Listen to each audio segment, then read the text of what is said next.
What's up, y'all? Shout out the new merch, man. It's here, it's here, it's here. Go ahead and go to thatman.store. That's thatman.store. And you can get the hand down, man down merchandise right now. Go ahead and click that, man. We appreciate y'all. That's cool.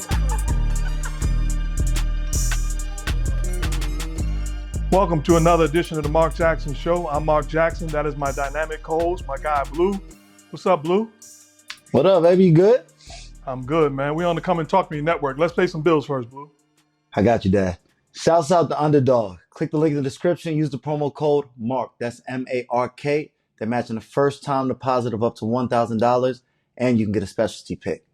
Also, don't forget to like, comment, and subscribe, man. Show some love. Back to you, Pops. Back to me. You the one to do it. You're the point guard here. I'm the shooter. I thought you had something to give. You the point guard. What you mean? All right, You like my you. Walter Payton Jackson State Sweetness hoodie? Oh, that's nice.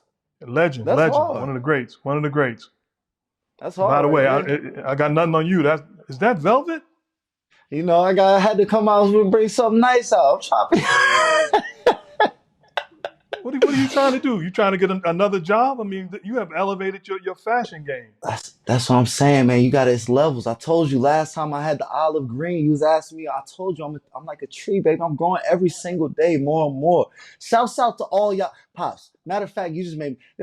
Jeff, give me a single shot. Shouts out to all y'all out there that are working hard on yourself, improving yourself, looking in the mirror saying, yo, I know I messed up, but it's not going to hold me down. Y'all keep going. Keep smiling. People try to break you down, second guess you, but you know when you look in the mirror who you are, and never forget that, man. All love and trust in the Lord because He's looking out for you, man. Love your family, love your people, take care of your kids, and that's all I can say, man. Back to you, Pops. Anyways, how about that? How you feeling? Did you just give us a gem to start the show?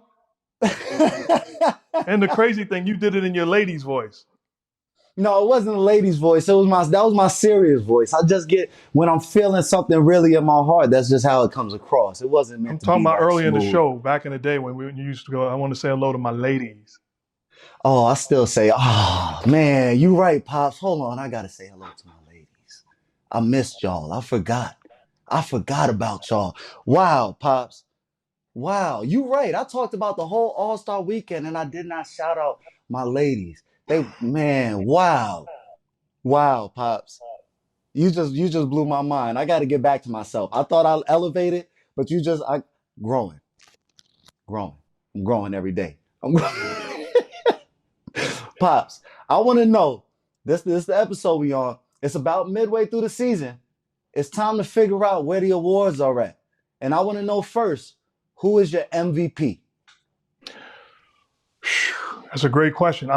This is in pencil because we're only halfway through the season, so it's much more of the season to go through. But clearly, I'm comfortable and confident in giving this award midway through the season. MVP goes to Shai Gilgeous-Alexander.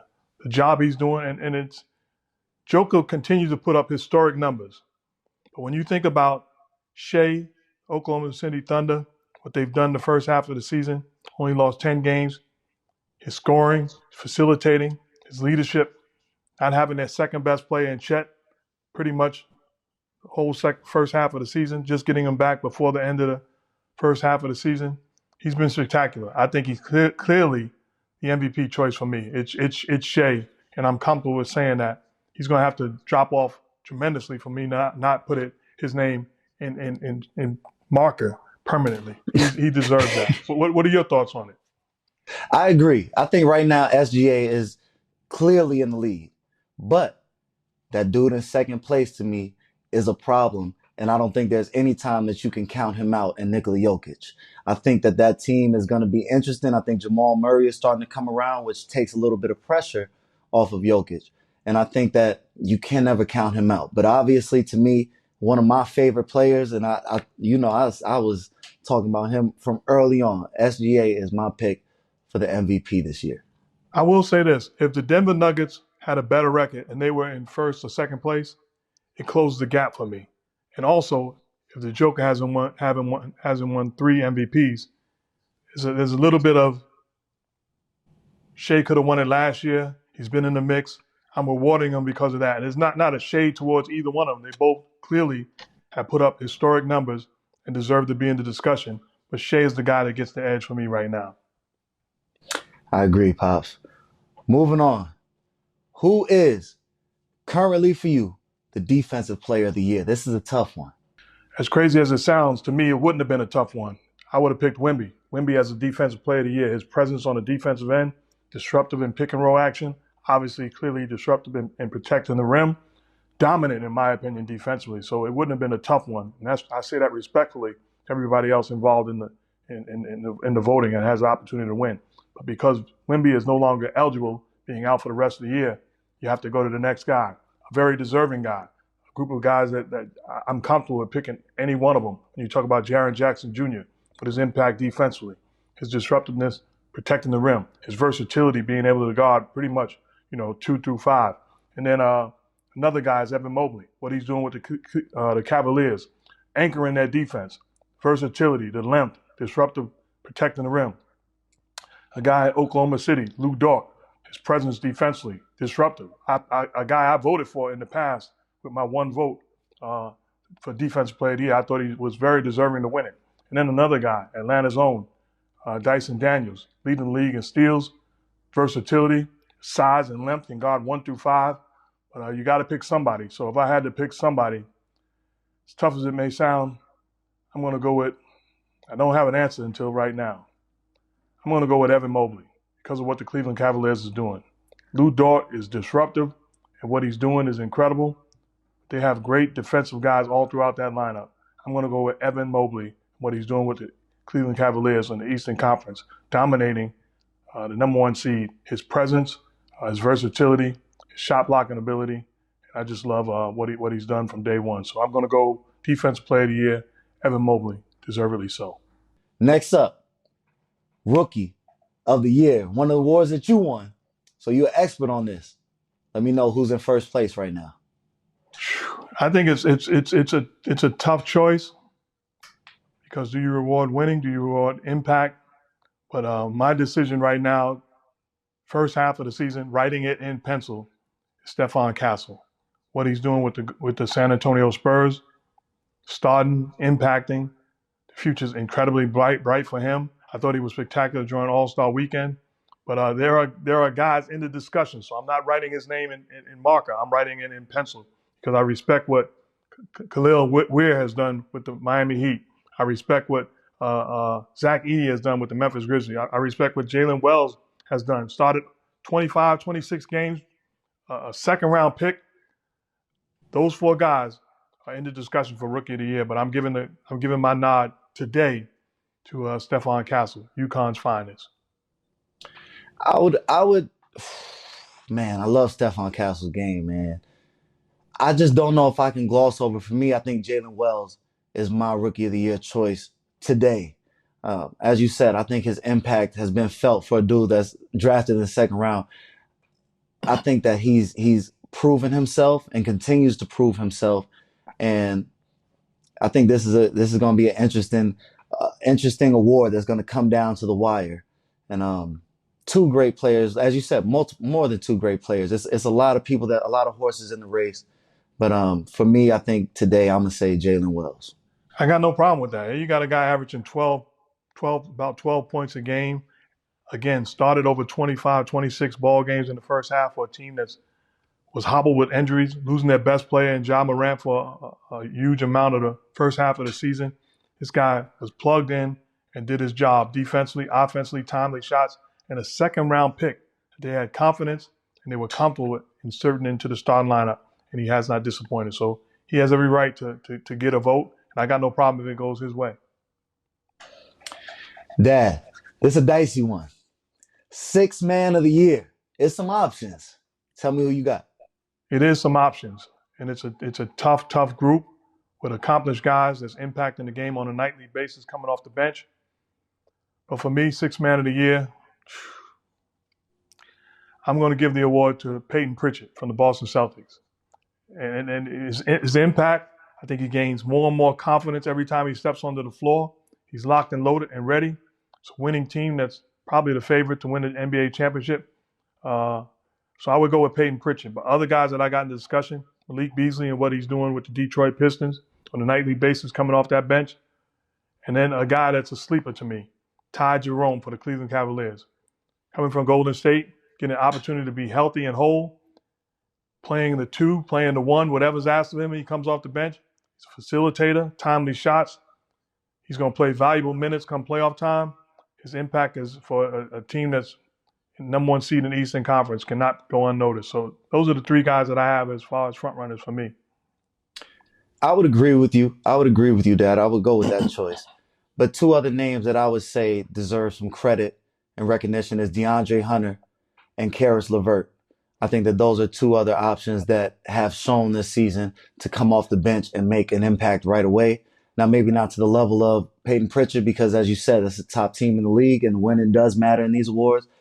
But I don't love the fact that I'm not hearing enough Cleveland Cavaliers in these awards when they've been clearly one of the best teams.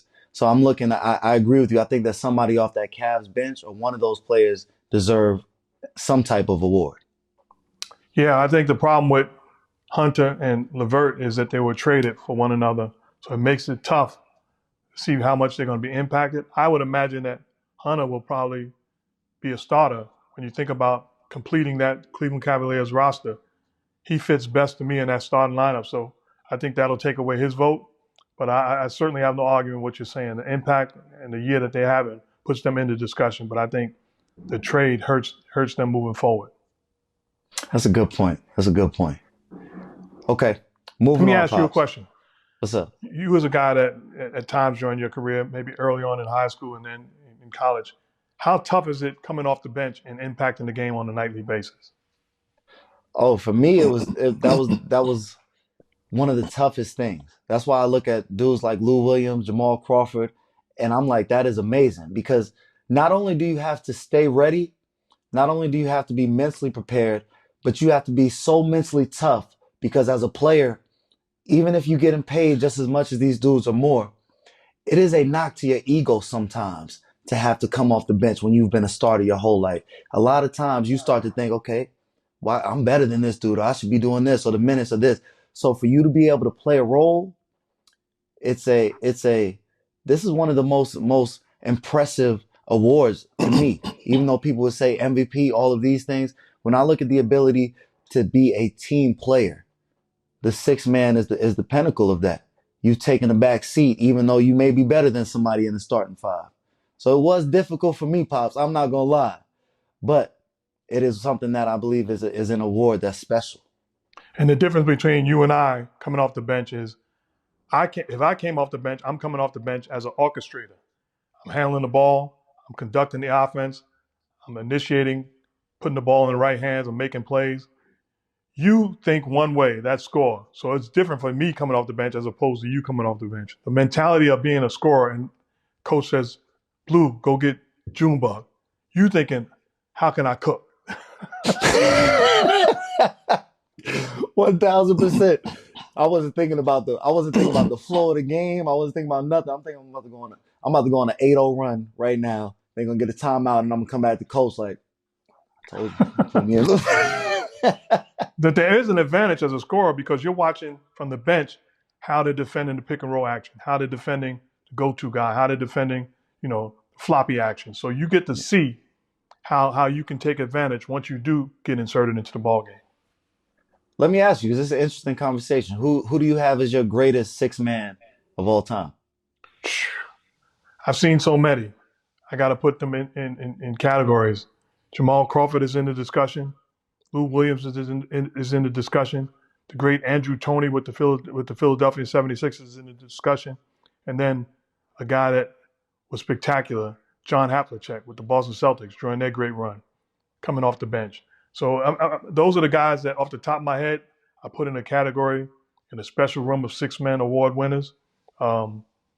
It's a gift. And a lot of those guys that I touched on, they prefer to come off the bench.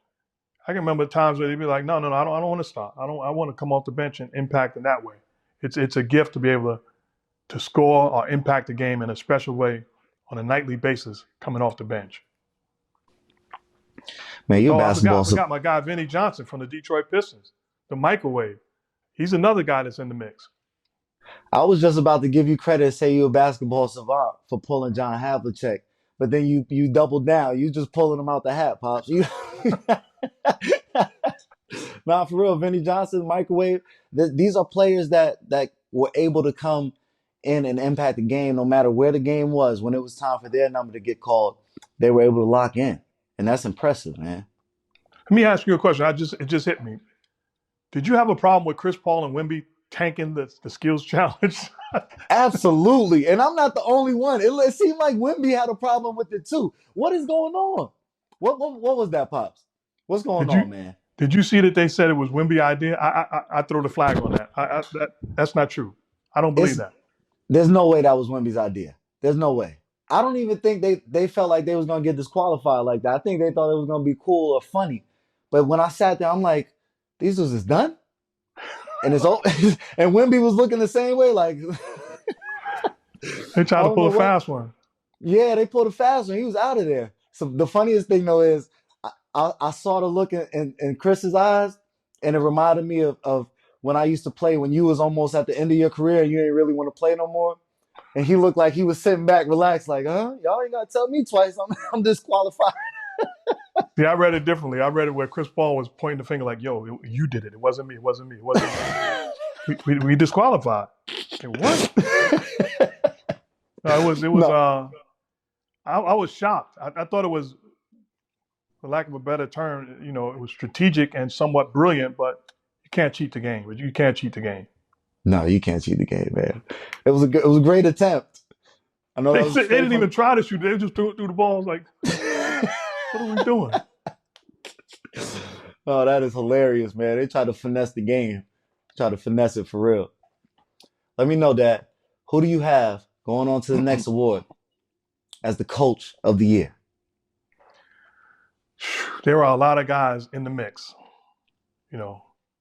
Dagenham, Atkinson, Bickerstaff, Udoka, Taylor Jenkins from Memphis. I mean, Ty Lue from the Clippers. I understand the great job being done across the board by some of these guys, but today, my choice would be, and I thought about this all day yesterday, who would I select? I'd go for the guy to repeat, Mark Dagenham from Oklahoma City. I understand what Kenny Atkinson has done. I understand what everybody I named has done. But this guy, in my opinion, lost his second best player for the bulk of the first half of the season, and they're 44-10. And he has a leading candidate right now for MVP. And he's groomed Williams as a secondary option in the absence of Chet and made him an all-star. To me, he should be coach of the year today. Again, I'm writing that in pencil. He's my choice. How about you? I agree. He would be my choice as well, Pops. What you've seen him be able to do with that team, confidence instilled from top to bottom, dealing with injuries with Chet, I would agree. But one story that I'm looking at and I'm like, this is kind of unbelievable, is the Ime Udoka situation with the Houston Rockets, coming off of how he left Boston, and to see him kind of reinvent and put some of those same things in place with this young team who we've seen struggle for years. I think that is awfully impressive. And I don't know how I can turn a blind eye to it. And he seems to climb the charts every day, in my opinion, as far as approaching that coach of the year status. Yeah, my only concern is that they're headed in a different direction right now. I thought they started off playing great. Right now they've lost some steam. And I think that they got to find themselves identity-wise, defensively, toughness, competitive spirit, and get back to who they were early in the season. Another guy that I would include is J.J. Redick. The job he's done with the Lakers has been very good. Give him a lot of credit. And to get back to Ty Lue, I always believed, as a former coach, as a former player, as an announcer, the credit goes to the head coach. Win, lose, or draw. Offensively, defensively, they make the decision. So Ty Lue gets a lot of credit.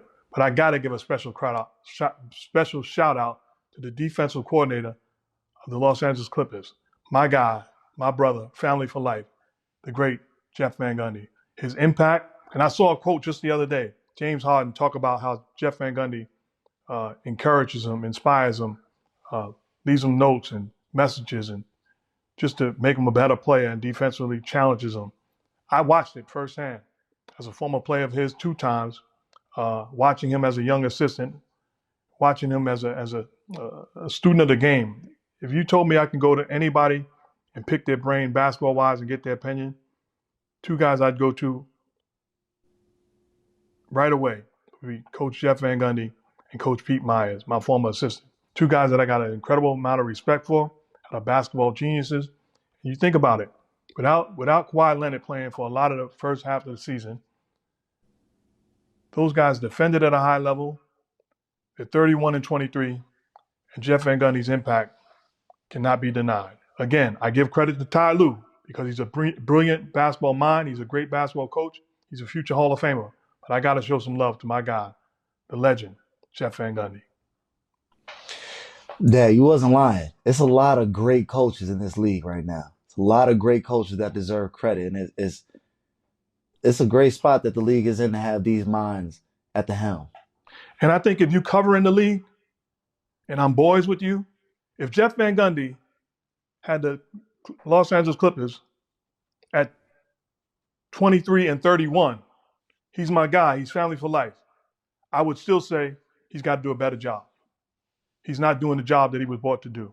And he'd still love me, and he know I care about him. There's a way to say it and a way to keep my credibility and be fair and honest. Therefore, the Phoenix Suns, absolutely horrible job. Disappointing. The Philadelphia 76ers, horrible job. Disappointing. Doc Rivers, to start the season, now they rebounded, but if I'm going to give them credit for rebounding and turning things around and being headed in the right direction today, and then I got to point out that it was disappointing what they were doing and he was doing to start the season. It's okay.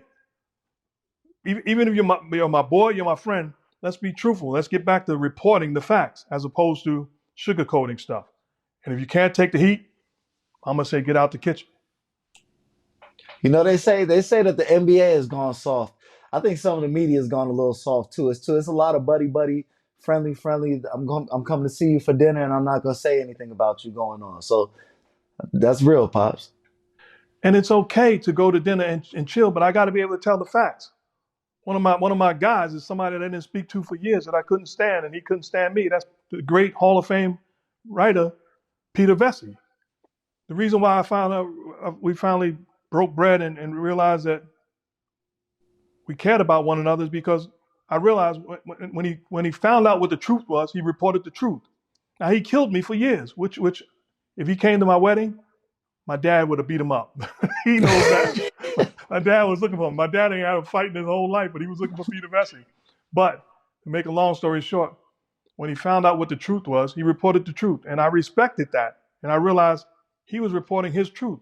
My problem is when people don't report the truth and they lie to protect a source, a relationship. No, that's not what you do. Let's speak facts. And if you're my boy, then I'm not going to touch the story, but I'm not going to lie and ruin my credibility. And I think that's where unfair journalism takes place. I agree. Okay, on to the next one. As far as the big trades that have happened this season, and there have been a few, I want to know, Dad, who is the biggest winner so far? I think it's going to be able to, time will tell who the biggest winner will be. And I'm going to say the biggest winner got the best player, and that's a generational talent in Luka Doncic and the Los Angeles Lakers. What they were able to pull off, even though they gave away a great future Hall of Famer, first ballot Hall of Famer in Anthony Davis, they got a 25-year-old guy that played 6 years and made 5 all-first team NBA and is an incredible player and is going to be in that special room, which you talked about before. So the Lakers they're the biggest winners come playoff, come trade deadline decision time. But other teams have certainly helped themselves. You touched on the Cleveland Cavaliers getting DeAndre Hunter, inserting him into that small forward position, giving scoring punch, defensive prowess, and also size and length and versatility, and a reliable guy. The Golden State Warriors, Draymond Green went out and jumped off the ledge and said that they're going to win the NBA championship because they got Jimmy Butler. Jimmy Butler certainly completes them closer to what the team that they were in the past, a proven guy at the small forward position, toughness, an edge, a facilitator, a guy that sets screens, a guy that, most importantly for me, when you look at that team, he gets to the free throw line. And his ability to make plays off of setting screens with Steph Curry, Draymond Green, decision maker, making you pay the price for mistakes you made defensively, defending that pick and roll or down screen action. So Jimmy Butler helps them, and they certainly are winners. What they do next, because I believe it minimizes their opportunity to pay Jonathan Kuminga. So how do they complete their team? Are they fine with what it is today? But Draymond Green certainly believes that they're a championship team and they will win it all.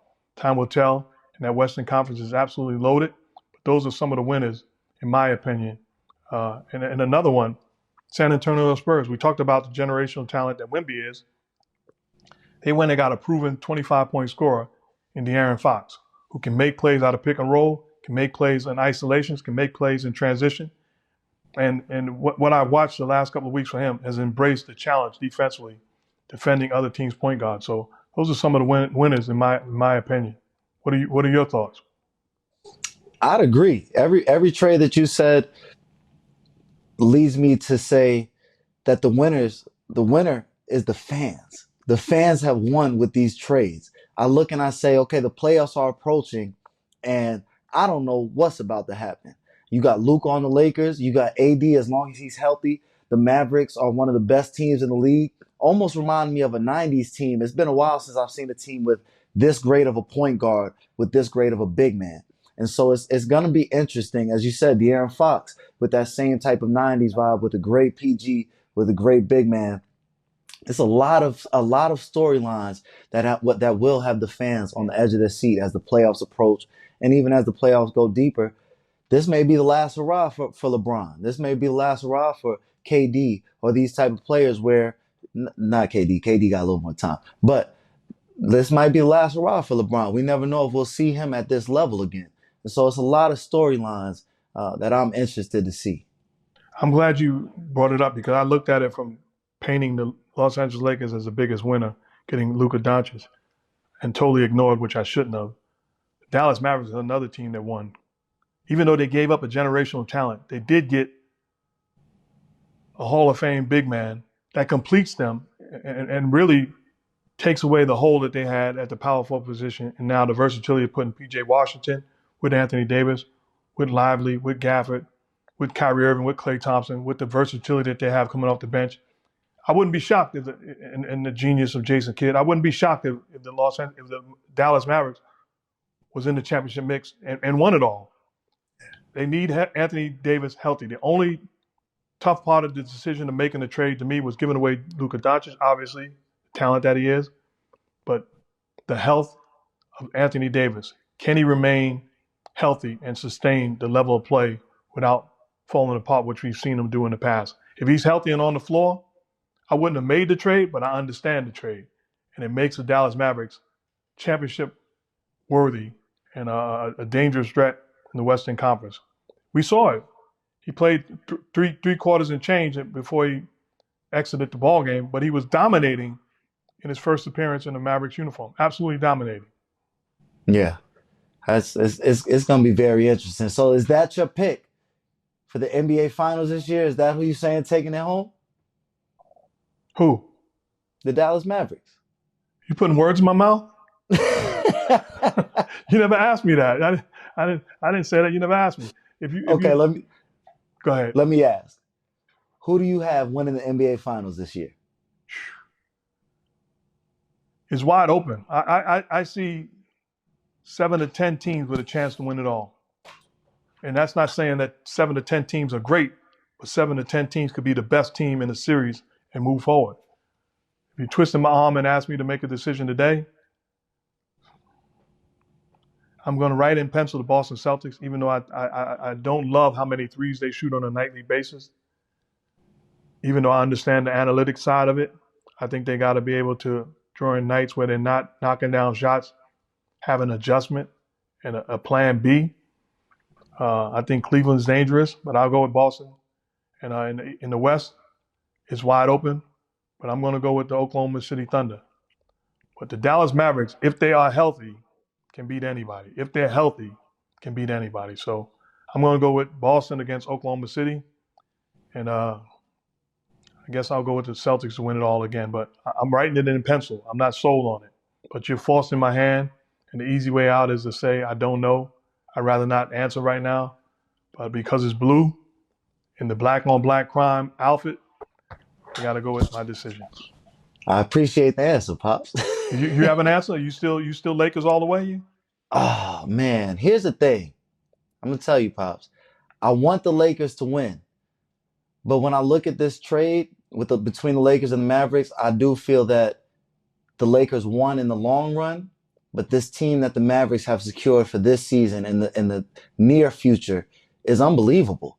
You look at the players that you name, there's not a flaw. You have 7-footers who can go play defense, multiple that can come in and grab rebounds and dunk, jump out the gym. You have defenders in PJ Washington. You have shooters with Klay Thompson. You have an all-time great point guard. You have an all-time great power forward. And so, and an all-time great basketball mind on the side in Jason Kidd.